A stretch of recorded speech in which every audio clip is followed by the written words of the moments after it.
ihame ry'umunsi.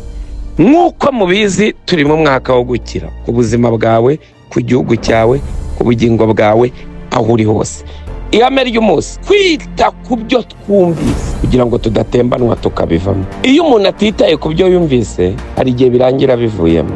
Mu yandi magambo, kubyitaho ntibihagije, ahubwo urasabwa no kubiha agaciro. Abaheburayo igice cyaho cya 2 umurongo wa 1, nicyo gituma dukwiriye kurushaho kugira umwete wo kwita ku byo twumvise kugira ngo tudatembanwa tukabivamo. Ihame ni ukubyitaho, ni ukubizirikana.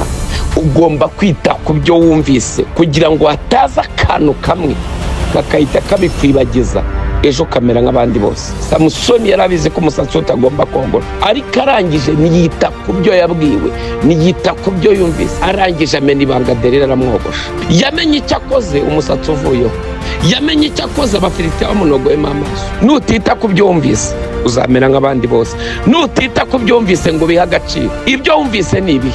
Wowe toranya ibyo ngibyo bigufitiye umumaro, uba ari byo witaho, bizakugirira umumaro. Urebe muri aya mahame kuva ku ihame rya mbere kugeza kuri iri hame tugezeho, ugenda utoranyemo ibigufitiye umumaro, ubyiteho, ubizirikane ku manywa na nijoro. Shoje nkubwira ngo ibukuriwe biri mu bigize amahame.